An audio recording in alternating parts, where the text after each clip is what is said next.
Hello everyone and welcome back to another AFL Fantasy Fanatics video on the channel. And for the final time on a Wednesday, we have some trade talk for you ahead of the final round of the season. Round 24 is here and it's been a long season, but we are almost at the end of it. So we're going to be going through, as we always do, the most trade in-out players of the week, probably focusing a bit more on the traded in because I think that's probably the more important part for the final. Well, at least we've done that for the last couple of weeks, but at least the final round of the season, trying to get those guys that have got the good matchup, so you can even see by the top six, especially they're all from just the 2 games there. So some popular options, we'll chat about those. We'll chat about the trade outs as well, because there's a few guys that we don't have too many forced trades, don't believe, this week. We've got a couple of obviously guys that have underperformed, so we might be trading them, so we'll chat about a few of those.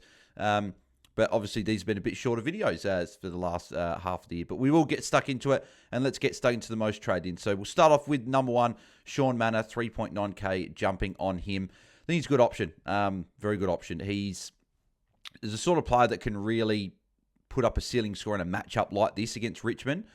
We saw last week scoring the 120. Obviously, 66 of those points did come in one quarter, but Shawn Manners is the type of guy that can do that. So, like, he had the one score in 66 against Giants in round 18 that wasn't great, but since the mid-season bye, has been pretty consistent. A couple of big ceiling scores there.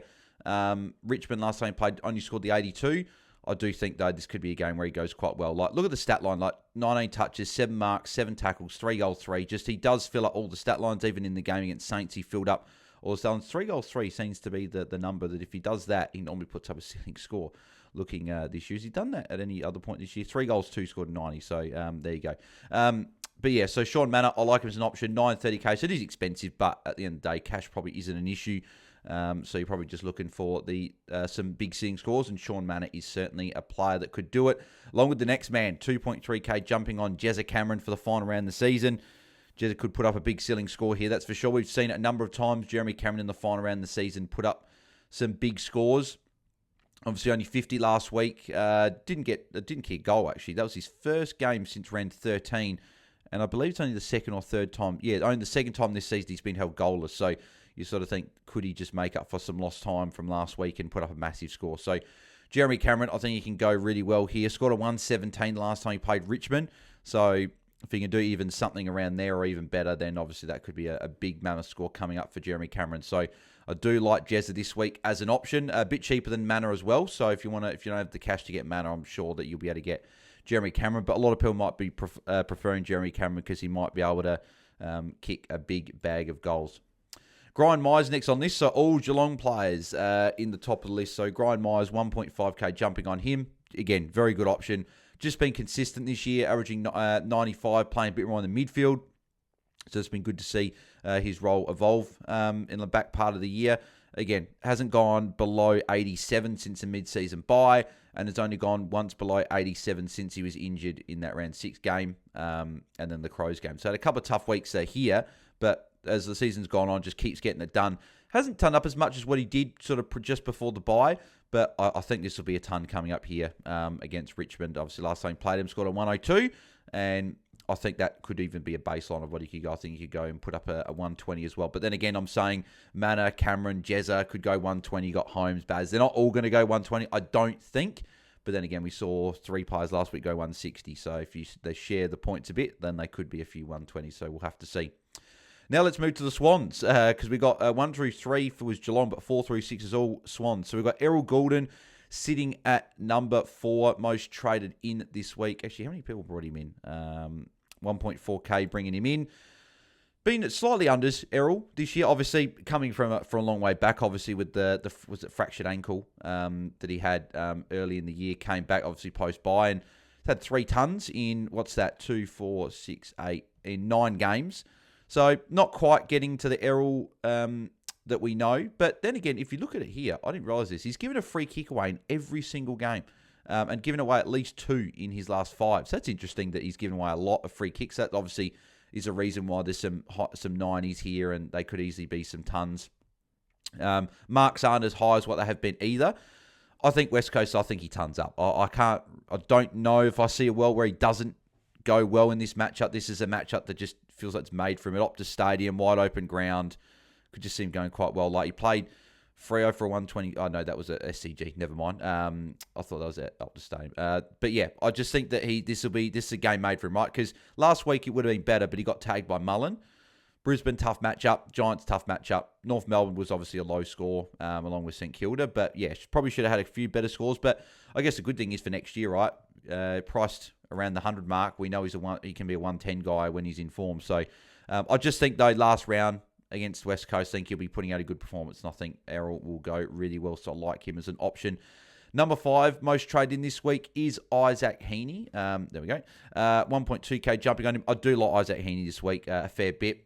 This just feels like a matchup where he's going to... I don't know who's going to be able to go with him. Like, Brady Hoff might try and go with him because he can play defence and play midfield, a bit like Mark O'Connor from last week. But I could just see Isaac Heaney going really, really well here. Obviously, he's had a very good back end of the year. First half of the year was a little bit up and down. But really, since Errol's been back in, that's where we've seen Heaney in some good form, right? So, obviously, a lower score against St Kilda. And then, obviously, last week against Geelong, got the tag from a Mark O'Connor there. But besides that, has been really good. And even put up that 166 against North Melbourne, which I could see a game like this week, where he just absolutely carves it up, gets plenty of the ball, plenty of marks, plenty of tackles, kicks goals. Could see it being a big ceiling score here for Isaac Heaney. Obviously, doesn't play West Coast this year, but I could see a big score for Heaney. So I do like him if you've got the just over $1 million to bring Heaney in, and he might even be a little bit more of a pod, just because I don't know how many people are going to bring him in, because it looks like a lot of people going a few different areas this week. So Heaney, I do like. Chad Warner at number 6, so 1.1k jumping on him. I imagine this is for all those people trading out a forward. Obviously, same with Manor and Myers, and Jezza, but obviously trading a few guys that are going to be out this week or have been in bad form. I think Chad Warner is a pretty solid option. He's been pretty consistent, at least in the back part of the year. Like, hasn't gone big. He's only had the 1 ton, but has rarely dropped below 85.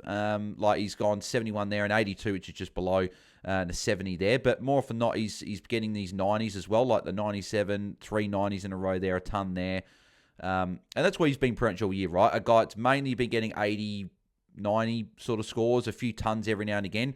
I could see him, though, in this game getting a pretty good score. Like last time he was at Optus, scored a 129, because I know that game was at Optus.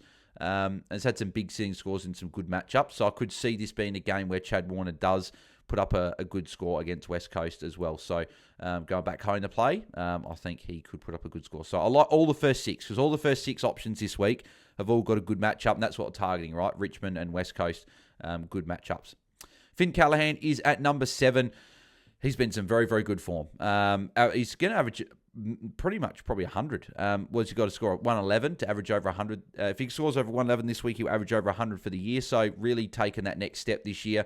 And he's starting to get some of these bigger scores, right? A 120 against West Coast here. Back-to-back 120s here against North Melbourne and Gold Coast. Obviously, granted, very good matchups. But the other thing as well is he's getting his marks and he's getting some tackles as well, right? So that's been the knock on Finn, I guess, even at the start of the year.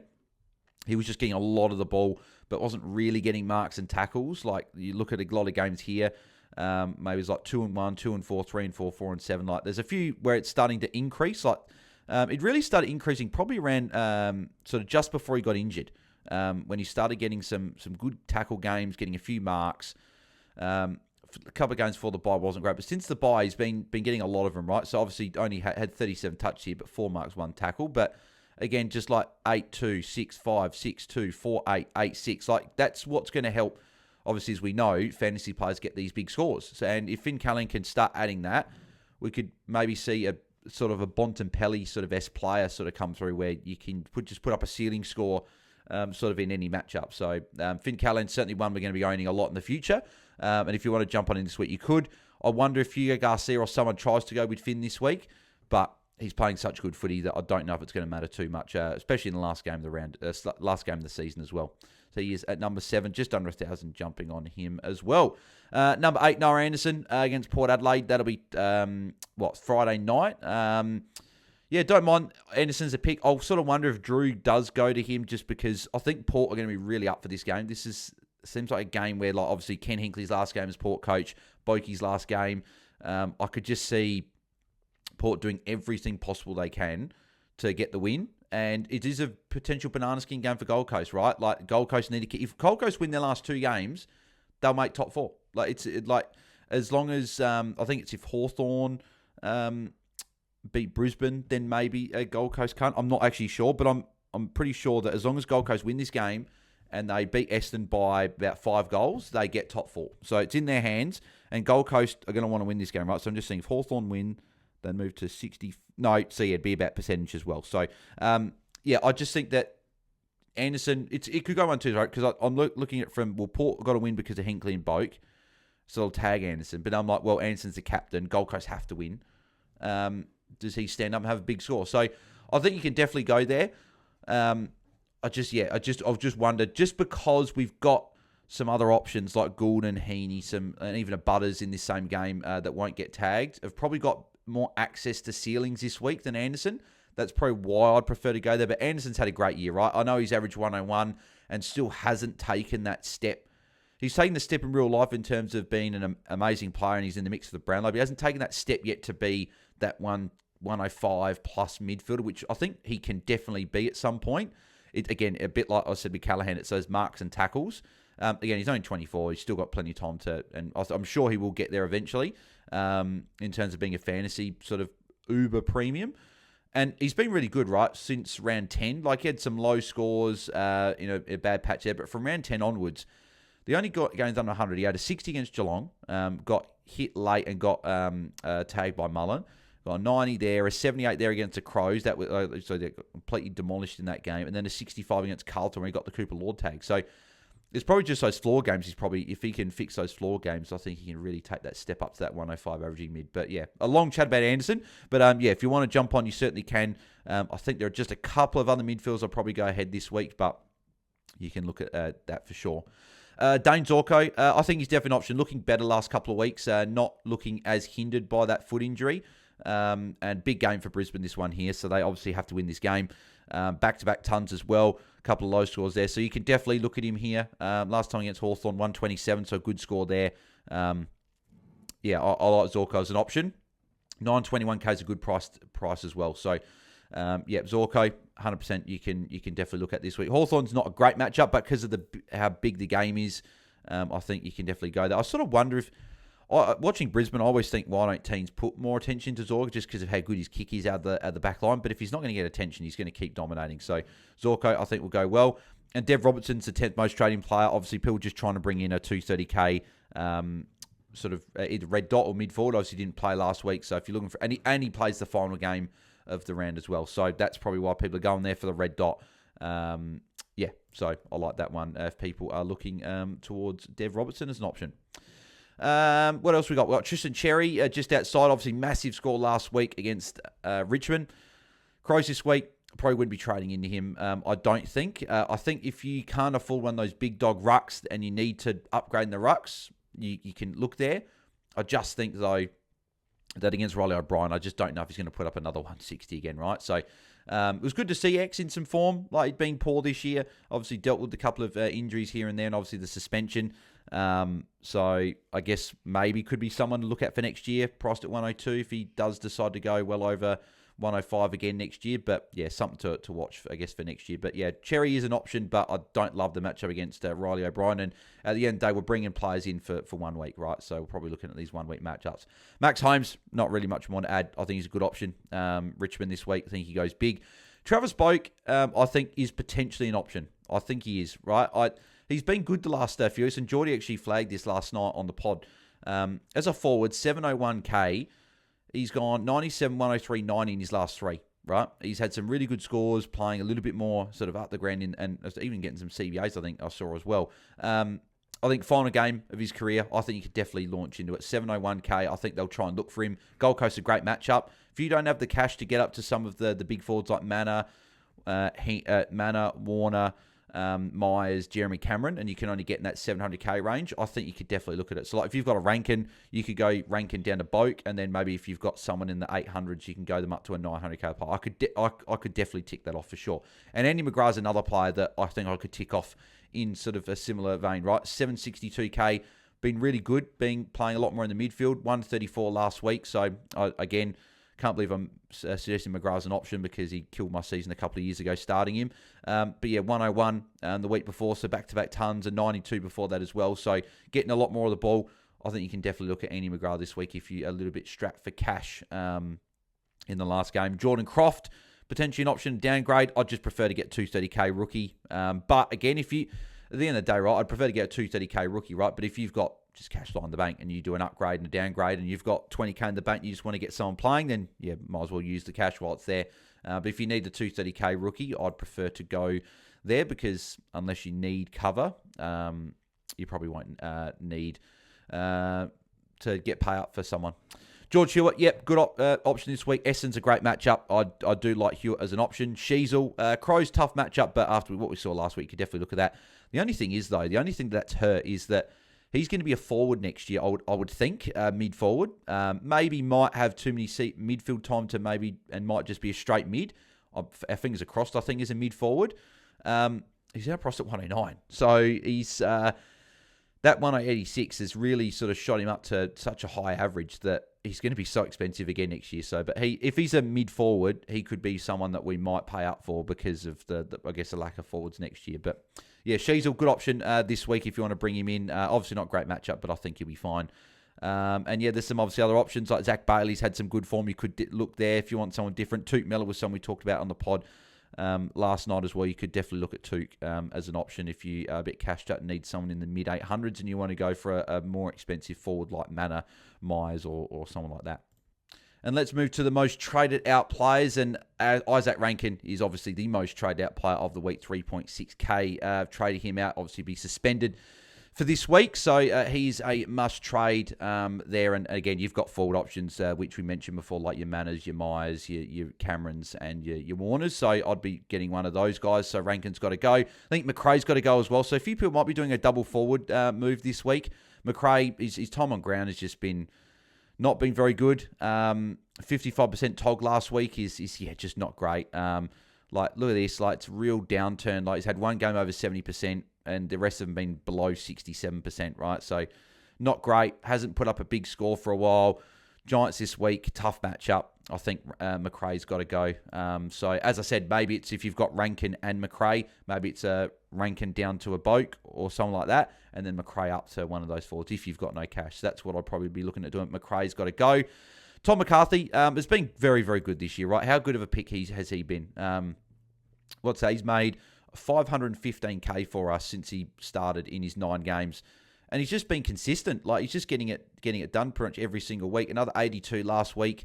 Hasn't gone below 70 in his fantasy career, which is... no, has he? Yeah, no, he has. No, he's been over that. Obviously owned the 1 ton, but just getting it done with 80s and 70s and 90s. So, again, if he's on your field and upgrade him, that's a good option. If he's on your bench and you can get a 23rd premium, obviously that's a good option as well. But if he's on your bench and he's a guy using as a bit of a loop, then that's perfectly fine as well. But he can go. Sam Darcy, a few people doing forward trades, a lot of forwards this week actually. So Sam Darcy, I'm a bit nervous with the Freo matchup. I think that Freo got some good defenders that could be on him. And if you've got Jezza, I don't want Darcy and Jezza.